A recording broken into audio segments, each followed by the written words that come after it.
não estava o governo federal, como também não estava os governos estaduais e municipais. Tiveram que ir se adaptando dia a dia, mês a mês, para enfrentar, né, a Covid-19. Hoje nós estamos muito mais avançados do que estávamos no ano passado. E daqui a pouco vamos estar ainda mais avançados. Então, eu penso que do que nós colhemos até agora de depoimentos, não verifico nenhuma evidência do cometimento de crime com relação ao governo federal. Em relação aos estados e municípios, os documentos estão chegando, os depoimentos começarão a ser coletados nos próximos dias, aí é uma outra análise que fica para um pouco mais à frente. Senador, Tainá Farfan, da CNN, eu queria falar sobre os requerimentos que foram aprovados dos 9 governadores para virem prestar depoimento à CPI. Eu queria saber o seguinte, sobre essa movimentação dos governadores de acionar o Supremo Tribunal Federal para tentar impedir esse depoimento aqui na CPI. Qual que é o seu posicionamento, como o senhor tem acompanhado esse movimento deles? Olha, eu acho que é natural que os governadores, tendo seus nomes aprovados aqui para a convocação, recorram ao judiciário para tentar impedir essas convocações. Mas a CPI ela tem objeto claro e fato determinado, né? O campo de ação da CPI é tanto investigar as ações e omissões do governo federal quanto dos estados e municípios. Nesse primeiro momento, o que nós fizemos foi aprovar requerimentos de convocação de governadores, onde aconteceram operações da Polícia Federal. Nós não alargamos essa primeira convocação para outros estados, apenas onde aconteceram operações da Polícia Federal. E há suspeitas, e há indícios de superfaturamento, contratos fictícios, desvio de finalidade, entre outras coisas. Então, é importante que a CPI investigue. E, em todos esses estados, o que permite a CPI atuar é justamente a presença do financiamento federal. Recurso federal foi repassado a esses estados. Mesmo porque, se não tivesse a presença de convênio federal, repasse federal, nem a Polícia Federal, nem o Ministério Público Federal e nem o Tribunal de Contas da União ou a CGU poderiam atuar. Agora, tendo a presença de repasse federal, o caminho do recurso federal deve ser objeto de acompanhamento, de investigação da CPI. Afastar a competência da CPI para investigar estados e municípios onde receberam recursos federais para o enfrentamento à pandemia, significaria, por via de consequência, também afastar, pela mesma lógica, a competência da Polícia Federal, do Ministério Público Federal ou do TCU para investigar. Não vejo cabimento. Além do mais, nós temos questão de ordem respondida à época pelo então presidente do Senado, Renan Calheiros, dando conta de que quando há o financiamento com recurso federal ou matéria deliberada pelo Senado ou pela Câmara dos Deputados, há competência de CPI para investigar. Mais do que isso, o artigo 2º da Lei 5.579, que trata das comissões parlamentares de inquérito, é clara e específica quanto à competência. Fala que pode convocar e ouvir ministros, autoridades federais, estaduais e municipais.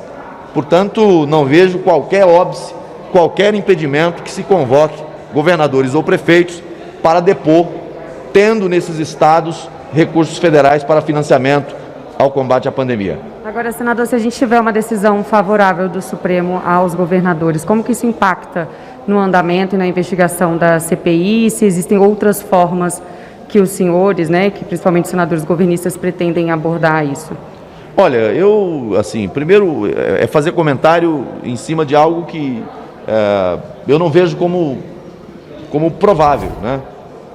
Se eventualmente uma decisão do Supremo sair nessa direção, representaria uma intromissão indevida ao legítimo e regular funcionamento de uma comissão parlamentar de inquérito. O Supremo, é bom que se registre, que determinou que essa CPI fosse instalada e funcionasse nesse momento. É por ordem do Judiciário que essa CPI está funcionando e investigando. Agora, não creio que o Judiciário tomaria uma decisão para dizer, olha, investigue só o governo federal e deixe de lado estados e municípios, quando o objeto da investigação é o que a CPI está fazendo hoje. 2 requerimentos justificaram, fundamentaram, motivaram a instalação dessa CPI. Um que tinha como foco investigar ações e omissões relativas à atuação do governo federal e o que aconteceu no estado do Amazonas, portanto, lá no primeiro requerimento já colocava um estado como objeto da investigação, e o outro requerimento do senador Girão, ele tem um alcance maior.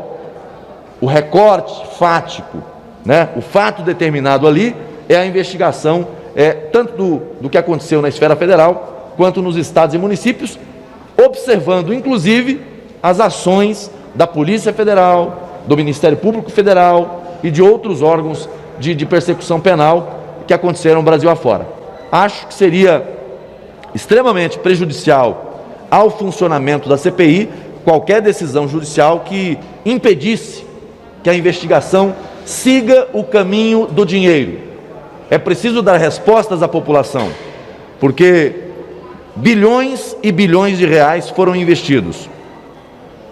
Erros podem ter acontecido, mas crimes também.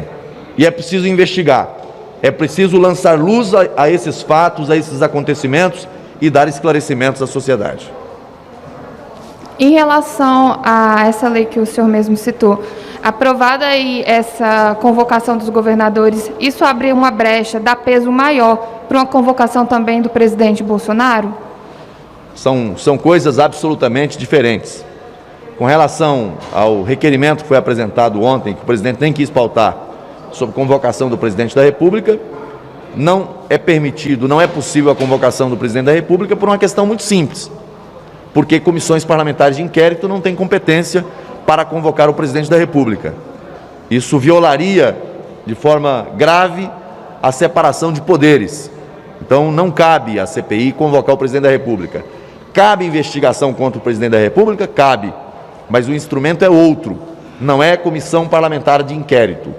Isso se trata, na verdade, de uma movimentação do autor tentando proteger governadores e prefeitos.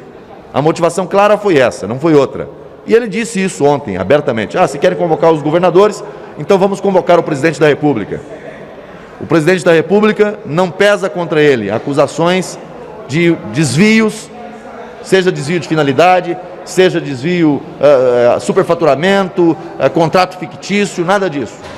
Essa CPI não apura corrupção no âmbito do governo federal. Talvez isso esteja surpreendendo os membros da oposição, porque é a primeira CPI, quando você tem bilhões e bilhões de reais sendo gastos, investidos Brasil afora, e que você não tem como foco da investigação a malversação, o mau uso do dinheiro ou corrupção. Talvez, se fosse em outros tempos, a CPI tivesse como foco a apuração de fatos, de condutas, de desvios, de enriquecimento ilícito, de corrupção. Não é o caso hoje. Hoje querem condenar o governo federal pela política, mas não há acusações nesse sentido, diferente dos estados e municípios, em que há operações da Polícia Federal apontando para possíveis práticas criminosas. Senador, e uma última pergunta aqui. Em relação ao depoimento do senhor Dimas Covas, a oposição está considerando esse depoimento muito forte em relação às responsabilizações que recaem sobre o governo federal. Como que a base está avaliando esse depoimento? No momento em que o Butantan apresentou uma vacina ao Brasil e ela teve as credenciais, as certificações que são necessárias para uso, o governo federal, o Ministério da Saúde comprou a vacina. Não há prova que mostre qualquer outra evidência. Com relação à politização do tema, essa é uma questão da política de São Paulo, do presidente da República, mas o fato é que o Ministério da Saúde, que é quem tem autoridade para tratar do assunto, tratou desde o primeiro momento, há um calendário ali, ele confirmou que houve, de negociações, até o momento em que a vacina foi adquirida. Não houve, por parte do governo, em nenhum momento, qualquer espécie de impedimento à contratação dessa vacina. Esse é o fato concreto. O resto são narrativas. Obrigada. Ok? Obrigado, gente.